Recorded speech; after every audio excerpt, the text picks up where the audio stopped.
this hipster loser. Hey, loser, you think you can play guitar? You suck.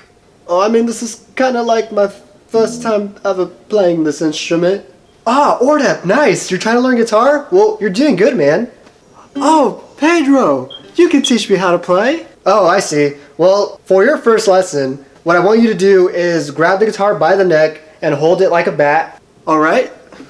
So, grab it like this. Alright, now go kick that guy's ass. Alright, get over here. Oh, shit. Hello metalheads, punks, and future guitar players. So you probably clicked on this video because you were either very curious on how you can start playing guitar, or two, you just like to watch my videos because, I mean, you're entertained by them. Well, today, this is a video for all you new guitar players and just people who are just curious about how you can start playing guitar today or tomorrow. Any day's fine.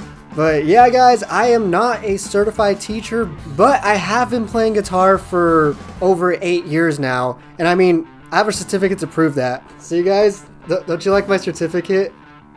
I made it myself. No one likes it? Well, fine. I guess, you know, that wasn't going to work out whatsoever. But anyways, I've been playing guitar for 8 years. I was self-taught. And, you know, for those of you who can't really afford a teacher, I've been there and I've done that. The way I started was by watching YouTube videos. I thought of what type of video would I want to watch as a new guitar player who has like known nothing about guitar and not be bored by it. And I feel like this is just like a boring school session, you know?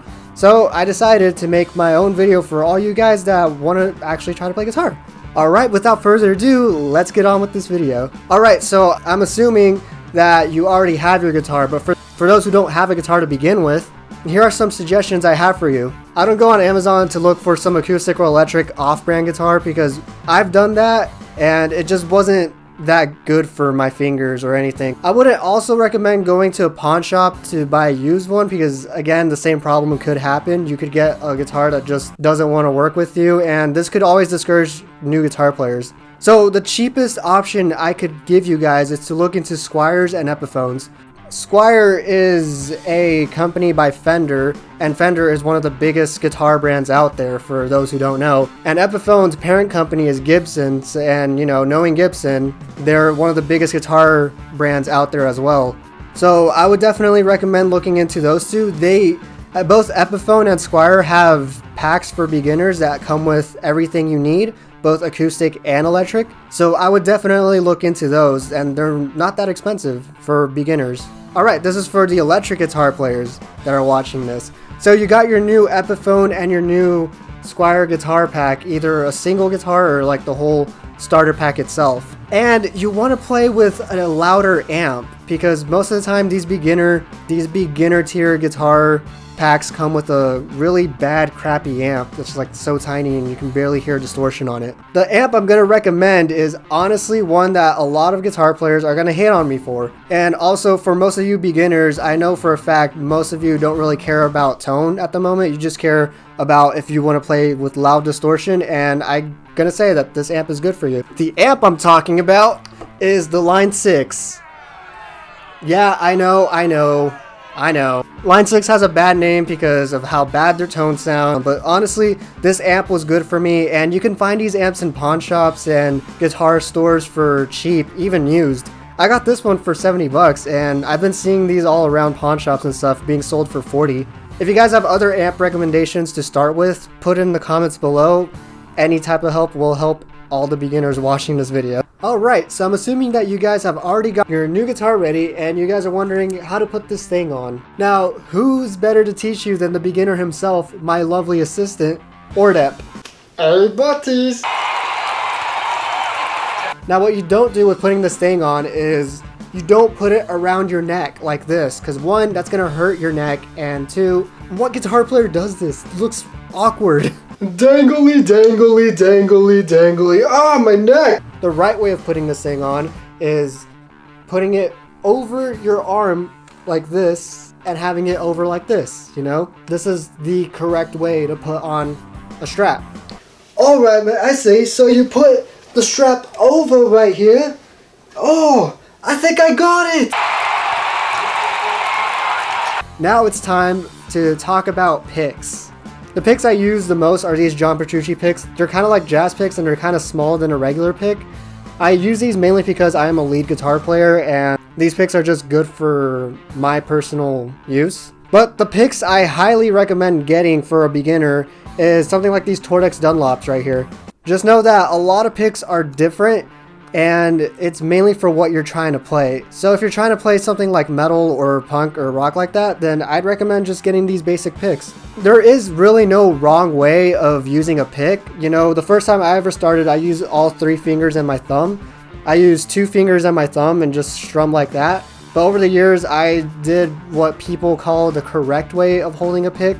You fold your index finger up, put the pick on the index finger, and then put your thumb against it. So then this is basically what people call the correct way of picking. But honestly, whatever you guys feel comfortable with, that's what I'd go for. Alright, so I know how to hold a pick correctly now, and I got my guitar strapped on. Let's see if I can play it finally. Does that sound correct to you? Alright, now that you know how to hold a pick, hold a guitar on a strap, now all you gotta learn is how to tune. Now you could go out and buy yourself one of those headstock tuners that I would highly recommend getting because they're very useful and honestly much more accurate. But if you don't want to spend any money at the moment, the best tuner that you could have, get yourself a tuner app. I have Guitar Tuna and I've been using Guitar Tuna ever since I started playing guitar. The cool thing about Guitar Tuna is that one, it's free, but there are some things where you gotta pay for like drop tunings and all that stuff. And no, I am not sponsored by Guitar Tuna. If I was sponsored by Guitar Tuna, I'd be rolling in dough right now. But I mean, look, this is how much I'm worth. I'm worth a penny. Not even a clean one either. Now what you want to do is whenever you pluck your string, you want the small rectangle to go into the middle of the red line and make sure that it flashes green. See how the thing flashes green, and it'll tell you if it's too high or too low. It shows you guys how to basically tune to E standard, which is the basic tuning of a guitar. So I would highly recommend getting the app if you're first starting to play guitar. It's available on iOS, Android, just basically anything that can download apps. Now that you've tuned your guitar, it's time to show you guys some chords. If you're playing acoustic, I would highly recommend playing some open chords. There's a bunch of open chords that you should first start learning, regardless if you're playing both acoustic and or electric. There's a bunch of good chord charts that you can look up online. But for you absolute beginners who just want to pick up a guitar and just want to play it simple for now, I'm going to show you the secret that every metal, punk, and rock bands have been using throughout the entire whenever this genre of music was ever created. It is called the power chord. Now, power chords are used a lot in a bunch of metal, modern rock music, and even punk music. It's one of the easiest chord shapes they can learn, and the cool thing about it is that it's just one shape and you can just move it around the neck. It's pretty cool. It's a nice chord to learn. A bunch of rock songs use power chords. For example, Greenday songs use power chords. Nirvana songs do.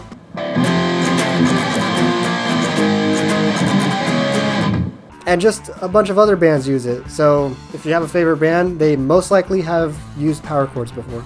Now, to do a power chord, all you really got to do is put your index finger on, and then put your ring finger across the other string, and then your pinky under your ring finger. And if that's uncomfortable for you, you could always just put your ring finger and flatten it to kind of give it, and just bar it and flatten it. Now, the thing about barring though is that when you first try to bar a chord, it's going to be pretty hard to get used to it at first, but the best way I learned how to do it is putting your finger right near the fret, but not too far from it. Alright, so one finger right here, and 2 fingers on the other strings. Okay, I think I got it. Alright. Now, how do you do that chugga thing? You know, the thing you were doing earlier. Yes, I gotta show you guys how to palm mute. Now, palm muting is pretty simple too. What you gotta do is just put your hand, just lightly put some pressure, not on the bridge, but near the bridge, and then start chugging away, basically. Alright, now you know how to palm mute, play some power chords. Now you're wondering, how are you gonna be able to play your favorite music? And that's when I'm gonna have to teach you tabs.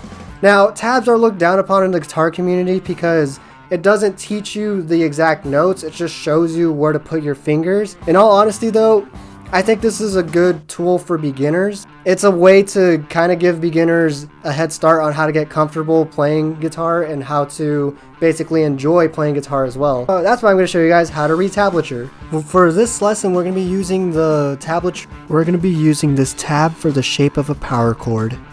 The thing about tablature is that you're going to be looking at your guitar this way, from the lowest string to the highest string. When you're reading tabs, the lowest string is in the bottom and the highest string is in the top. So basically you're looking at the tablature as if you have your guitar facing the way you're playing. On the left side of the screen you should be able to see that it shows you which string is which. So if you remember from your tuning, this is the E string, this is the A string, this is the D string, G string, B string, and E string. And now you're asking, okay, but what are the numbers for? The numbers are the places of the frets on which string. So for example, tab for a shape of a power chord. It shows 1 on the A string. So what are we going to find? Which one is 1? The first fret.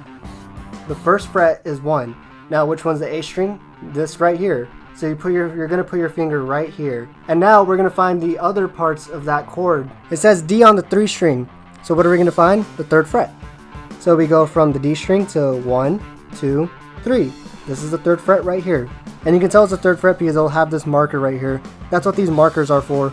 So what you're going to do is put one finger here and another finger here. But then look, it also says that there's another 3. And that 3 is going to be on the G string. So we go from the G string to 1, 2, 3. And now these two, you have these 2 notes and this 1 note all together. And with all that, that should be able to make this shape right here, a power chord. So basically doing tablature is just like a game of bingo. G string 3rd fret. Does anybody here have a G string 3rd fret? You said G string. Oh, so you're just like getting your ass handed to you, huh? Get over here. Oh, not again. There's a bunch of websites that you can find tablature, just like ultimateguitar.com, but the one I would highly recommend is Songster. I've been using Songster ever since I've started playing guitar, and just a quick warning to you guys, not all the tabs on Songster will be right, just like in Ultimate Guitar. Most of the time the tabs won't be right, but there's a lot of the times where the tabs will be right. For you, the guitar player, I would recommend listening to the actual song itself and playing what makes it sound right to you, basically. And the thing about Songster is that it's available on iOS and Android, but I'm pretty sure you have to pay for those two. The desktop version of Songster is up for free, so I'd highly recommend using the desktop version if you're just starting. Alright, thank you for teaching me guitar, mate. I hope all of you out there have learned something new today. I'm gonna go play my good guitar and go outside and get me some chicks. Hold up, what do you mean you're gonna get chicks? So you're telling me playing guitar doesn't get chicks? Yeah, dude, I'm sorry, but unless you look like this, then you're not gonna get chicks as a guitar player. Maybe not for you, but for me, I'll always get some. So yeah, if you like this video, please like, share, and subscribe. And if you guys are already guitar players and you just watched this entire video for some reason, please comment below and tell me about your journey on playing guitar and everything like that. I would really want to start a conversation like that in the comments below. And thank you guys for watching.